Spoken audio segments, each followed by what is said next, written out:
ओम शांति। आज 21 अप्रैल 2025 के बाबा के अनमोल मधुर महावाक्य सुनेंगे। आज की मुरली से पहले गीत बजा है, ये कहानी है दिए और तूफान की। उसी पर बाबा ने आज की मुरली चलाई है कि दिया और तूफान। भक्ति मार्ग में ये गीत बनाया है, परंतु लोग समझ नहीं पाते हैं। यहां तुम ट्रांसफर कर देते हो इस गीत के अर्थ को। दिया आत्मा है और माया के तूफान बहुत लगते हैं। तो बाबा कहे तुम बच्चों को बहुत बहुत संभाल करनी है माया तूफान से, कि दिया बुझ न जाए। सतयुग त्रेता में तो दिए की रोशनी बहुत अच्छी थी, लेकिन धीरे धीरे द्वापर के बाद ये बुझती गई और अब संपूर्ण बुझ गई है।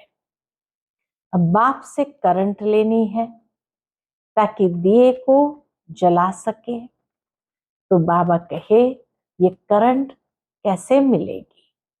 जब देही अभिमानी बनकर बाप को याद करेंगे तो बाबा जो बड़ी मशीन है उससे हमें करंट मिलती जाएगी, जिस करंट से महापरिवर्तन स्वयं में भी ले आ सकते हैं।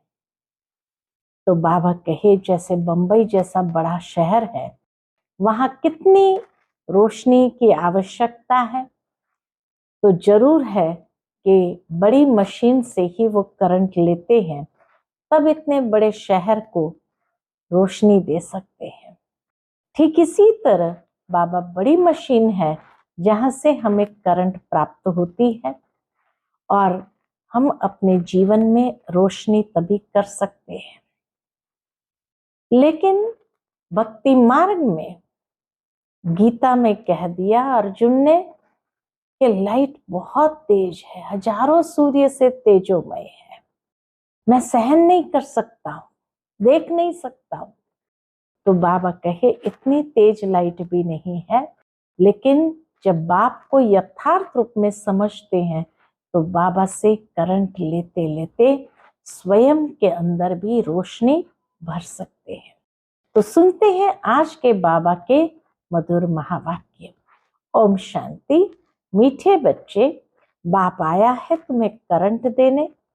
तुम देही अभिमानी होंगे, बुद्धि योग एक बाप से होगा तो करंट मिलती रहेगी। आज की मुरली से प्रश्न है, सबसे बड़ा आसुरी स्वभाव कौन सा है जो तुम बच्चों में नहीं होना चाहिए? उत्तर है अशांति फैलाना। यह है सबसे बड़ा आसुरी स्वभाव। अशांति फैलाने वाले से मनुष्य तंग हो जाते हैं। वह जहां जाएंगे वहां अशांति फैला देंगे। इसीलिए भगवान से सभी शांति का वर मांगते हैं।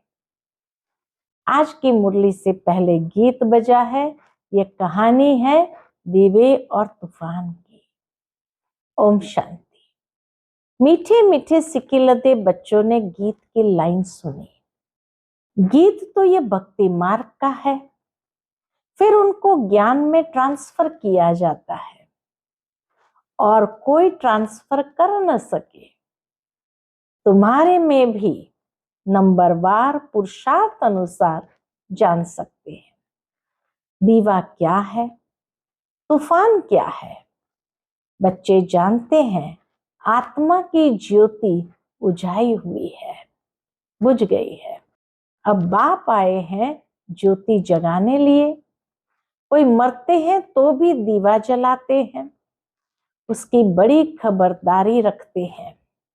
समझते हैं दीवा अगर बुझ गया तो आत्मा को अंधियारे से जाना पड़ेगा, इसलिए दिया जलाते हैं। अब सतयुग में तो ये बातें होती नहीं, वहां तो मरने पर कोई दिया जलाता नहीं। क्यों? क्योंकि वहां तो सोजरे में होंगे, भूख आदि की बात ही नहीं, वहां तो बड़े माल मिलते हैं। यहाँ है घोर अंधियारा, छीछी दुनिया है ना। सब आत्माओं की ज्योति उजाई हुई है।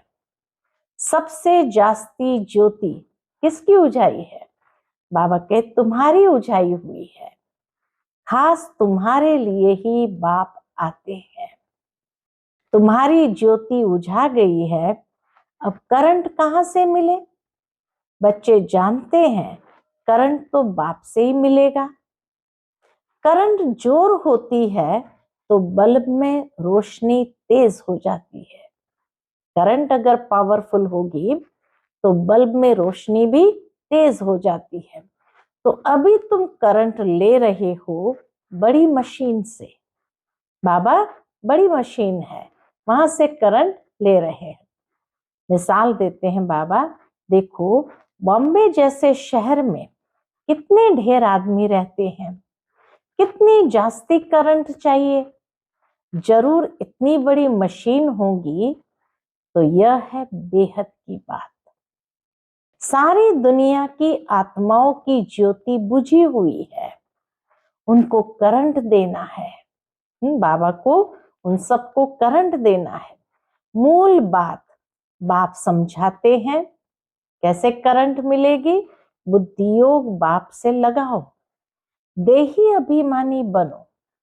कितना बड़ा बाप है, सारी दुनिया के पतित मनुष्य को पावन करने वाला सुप्रीम बाप आया है सबकी ज्योति जगाने। सारी दुनिया के मनुष्य मात्र की ज्योति जगाते हैं। बाप कौन है? कैसे ज्योति जगाते हैं? कौन है बाप? कैसे ज्योति जगाते हैं? यह तो कोई नहीं जानते। उनको ज्योति स्वरूप भी कहते हैं, फिर सर्वव्यापी भी कह देते हैं। ज्योति स्वरूप को बुलाते हैं क्योंकि ज्योति बुझ गई है, तो दीपक से ही दीपक जलता है। साक्षात्कार भी होता है किसका? अखंड ज्योति का। दिखलाते हैं अर्जुन ने कहा मैं तेज सहन नहीं कर सकता, बहुत करंट है। तो अब इन बातों को तुम बच्चे अभी समझते हो। सबको समझाना भी यह है कि तुम आत्मा हो। आत्माएं ऊपर से यहाँ आती है। पहले आत्मा पवित्र है, उनमें करंट है। जब सतो प्रधान है तो आत्मा में करंट है, सतो प्रधान है। गोल्डन एज में पवित्र आत्माएं हैं, फिर उनको अपवित्र भी बनना है। अब अपवित्र बनते हैं तब गॉड फादर को बुलाते हैं कि आकर लिबरेट करो, अर्थात दुख से मुक्त करो। लिबरेट करना और पावन बनाना दोनों का अर्थ अलग अलग है। लिबरेट करना और पावन बनाना, मुक्त करना और पावन बनाना, दोनों का अर्थ अलग अलग है। जरूर कोई से पतित बने हैं तब कहते हैं, क्या कहते हैं? बाबा आओ, आकर लिबरेट भी करो, पावन भी बनाओ, यहां से शांति धाम ले चलो, शांति का वर दो, शांति का वरदान दो। अब बाप ने समझाया है यहाँ शांति में तो रह नहीं सकते। शांति तो है ही शांति धाम में। सतयुग में एक धर्म एक राज्य है तो शांति रहती है, कोई हंगामा नहीं। यहाँ मनुष्य तंग होते हैं अशांति से। एक ही घर में कितना झगड़ा हो पड़ता है। समझो स्त्री पुरुष का झगड़ा है तो माँ बाप बच्चे भाई बहन आदि सब तंग हो पड़ते हैं। अशांति वाला मनुष्य जहां जाएगा क्या करेगा? हाँ, अशांति वाला मनुष्य जहां जाएगा अशांति ही फैलाएगा, क्योंकि आसुरी स्वभाव है ना। अभी तुम जानते हो सतयुग है सुखधाम, वहां सुख और शांति दोनों है, और वहां परम धाम में सिर्फ शांति है। उनको कहा जाता है स्वीट साइलेंस होम।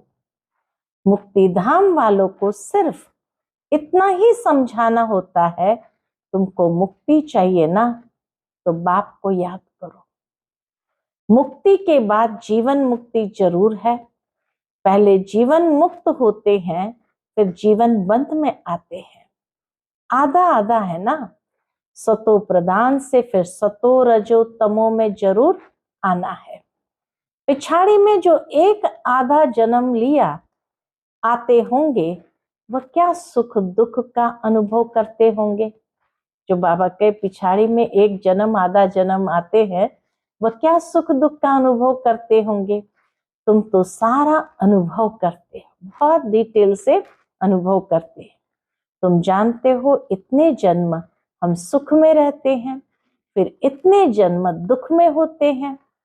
फलाने फलाने धर्म नई दुनिया में आ नहीं सकते, उनका पाठ ही बाद में है। बल नया खंड है उनके लिए, जैसे कि वह नई दुनिया है। जैसे बौद्धिक खंड क्रिश्चियन खंड नया हुआ ना, उनको भी सतो रजो तमो से पास करना है। झाड़ में भी ऐसे होता है ना, आहिस्ते आहिस्ते वृद्धि होती जाती है। पहले पत्ते जो निकले वह नीचे ही रहते हैं। देखा है ना, नए नए पत्ते कैसे निकलते हैं। छोटे छोटे हरे पत्ते निकलते रहते हैं, फिर बोर यानी फूल निकलता है, कली निकलती है। नया झाड़ बहुत छोटा है। नया बीज डाला जाता है, उनकी पूरी परवरिश नहीं होती तो सड़ जाता है। तुम भी पूरी परवरिश नहीं करते हो तो सड़ जाते हैं। बाप आकर मनुष्य से देवता बनाते हैं, फिर उनमें नंबरवार बनते हैं। राजधानी स्थापन होती है ना, बहुत फेल हो पड़ते हैं। बच्चों की जैसी अवस्था है, ऐसा प्यार बाबा से मिलता है। कई बच्चों को बाहर से भी प्यार करना होता है। कोई कोई लिखते हैं, बाबा हम फेल हो गए, पतित बन गए, अब उनको कौन हाथ लगाएगा। वह बाप के दिल पर चढ़ नहीं सकते। पवित्र को ही बाबा वर्षा दे सकते हैं। पहले एक एक से पूरा समाचार पूछ पोता में लेते हैं। जैसी अवस्था वैसा प्यार। बाहर से भल प्यार करेंगे, अंदर जानते हैं यह बिल्कुल ही बुद्धू है, सर्विस कर नहीं सकते। ख्याल तो रहता है ना, अज्ञान काल में बच्चा अच्छा कमाने वाला होता है तो बाप भी बहुत प्रेम से मिलेगा। कोई इतना कमाने वाला नहीं होगा तो बाप का भी इतना प्यार नहीं रहता। तो यहाँ भी ऐसे हैं, बच्चे बाहर में भी सर्विस करते हैं ना। भल कोई भी धर्म वाला हो, उनको समझाना चाहिए। बाप को लिबरेटर कहा जाता है ना। लिबरेटर और गाइड कौन है, उनका परिचय देना है। सुप्रीम गॉड फादर आते हैं, सबको लिबरेट करते हैं। बाप कहते हैं तुम कितने पतित बन गए हो, प्योरिटी है नहीं, अब मुझे याद करो। बाप तो एवर प्योर है, बाकी सब पवित्र से अपवित्र जरूर बनते हैं। पुनर्जन्म लेते लेते उतरते जाते हैं। इस समय सब पतित है, इसलिए बाप राय देते हैं, बच्चे तुम मुझे याद करो तो पावन बन जाएंगे। अब मौत तो सामने खड़ा है, पुरानी दुनिया का अब अंत है। माया का पंप कितना है, इसीलिए मनुष्य समझते हैं यह तो स्वर्ग है।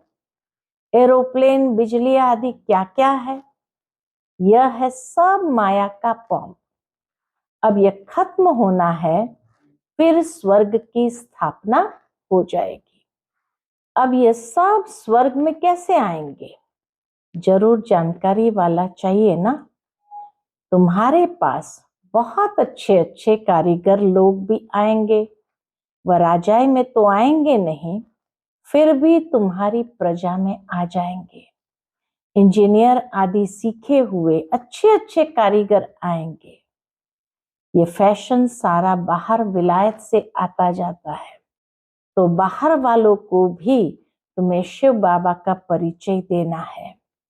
बाप को याद करो, तुमको भी योग में रहने का ही पुरुषार्थ बहुत करना है। इसमें ही माया के तूफान बहुत आते हैं। बाप सिर्फ कहते हैं, क्या कहते हैं? माम एकम याद करो। यह तो अच्छी बात है ना। क्राइस्ट भी उनकी रचना है। रचयिता सुप्रीम सोल तो एक है, बाकी सब है रचना। वर्षा रचता से ही मिलता है। ऐसे ऐसे अच्छी पॉइंट जो है वह नोट करनी चाहिए। बाप का मुख्य कर्तव्य है कौन सा?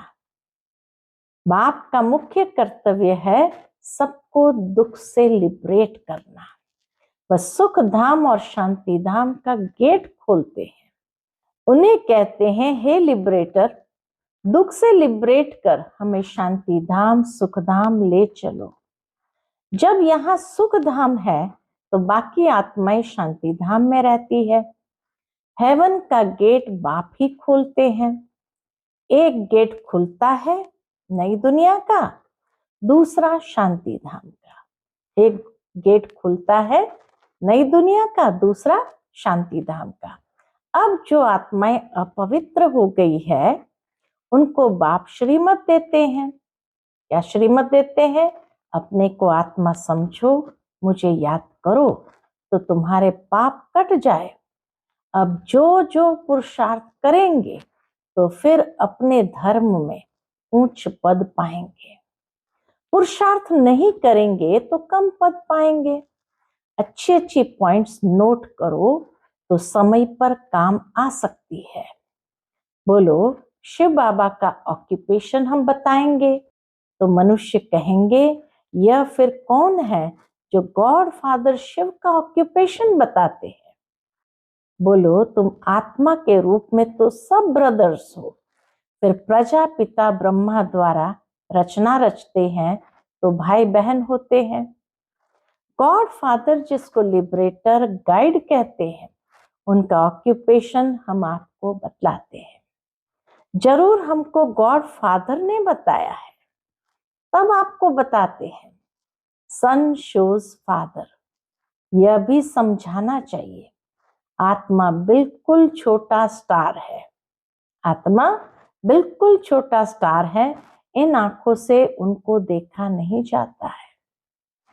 दिव्य दृष्टि से साक्षात्कार हो सकता है।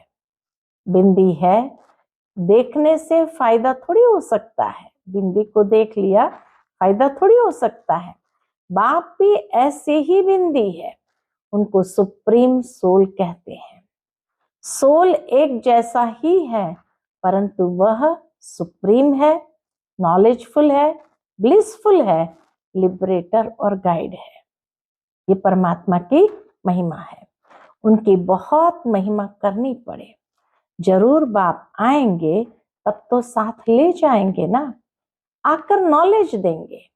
बाप ही बतलाते हैं, आत्मा इतनी छोटी है, मैं भी इतना हूं। नॉलेज भी जरूर कोई शरीर में प्रवेश करके देंगे। आत्मा के बाजू में आकर बैठूंगा, मेरे में पावर है। ऑर्गन्स मिल गए तो मैं धनी हो गया।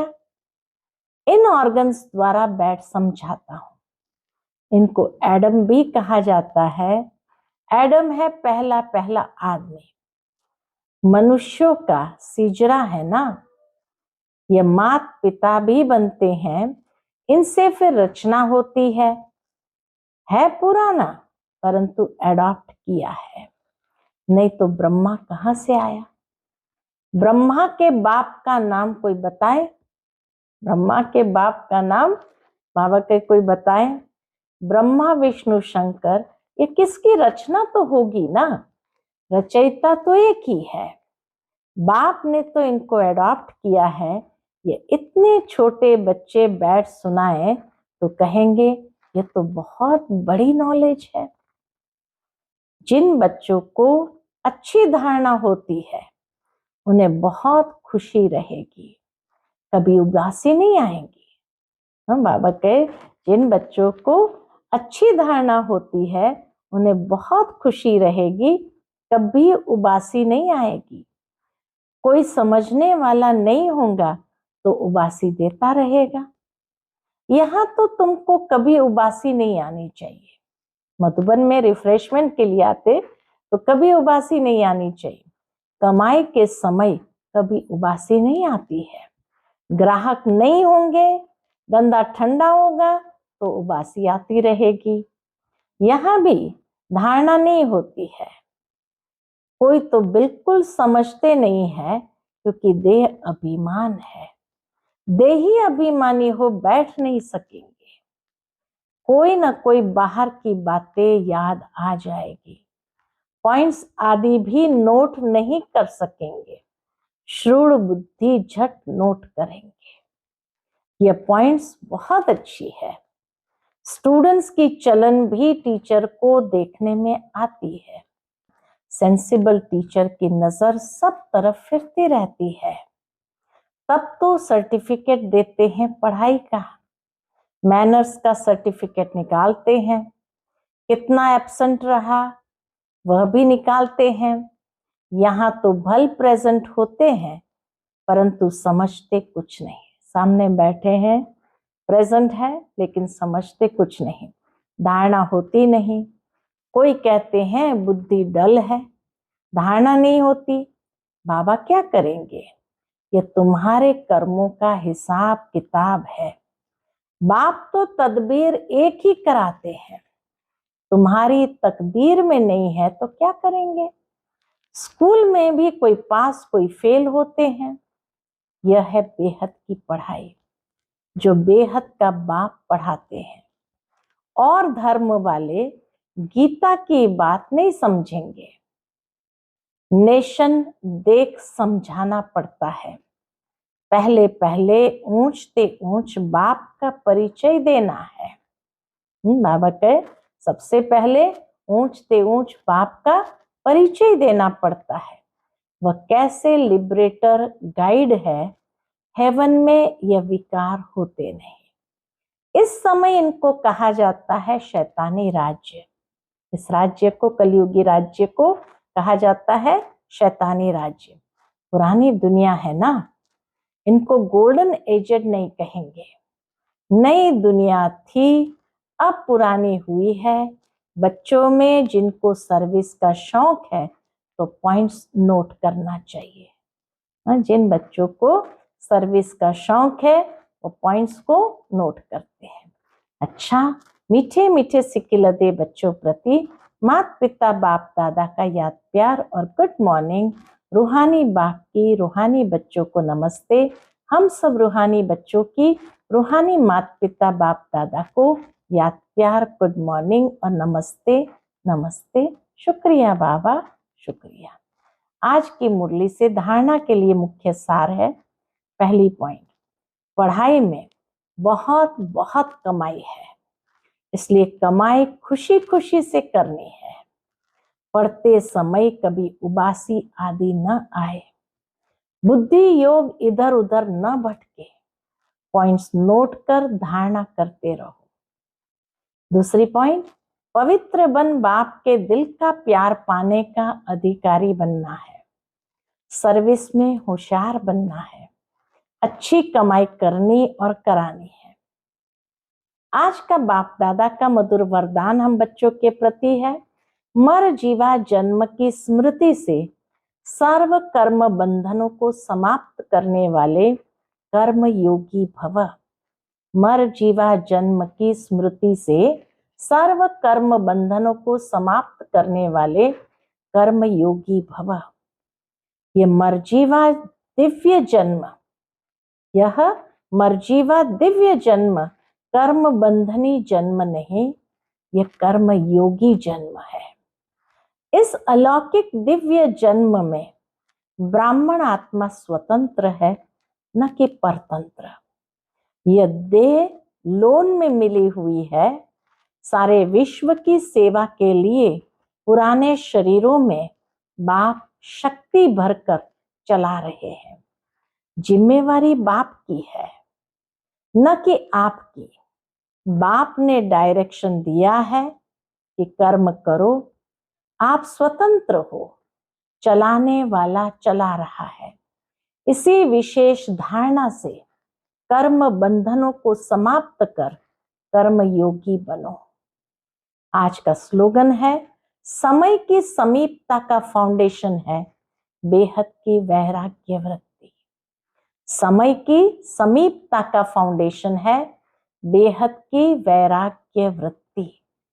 आज का व्यक्त इशारा, कंबाइंड रूप की स्मृति से सदा विजयी बनो।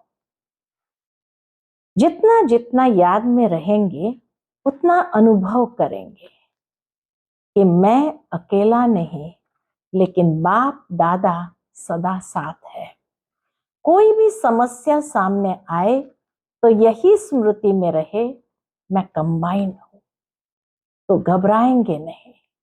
कंबाइंड रूप की स्मृति से कोई भी मुश्किल कार्य सहज हो जाएगा। अपने सब बोझ बाप के ऊपर रख स्वयं हल्के हो जाओ तो सदा अपने को खुश नसीब अनुभव करेंगे और फरिश्ते के समान नाचते रहेंगे। अच्छा, ओम शांति।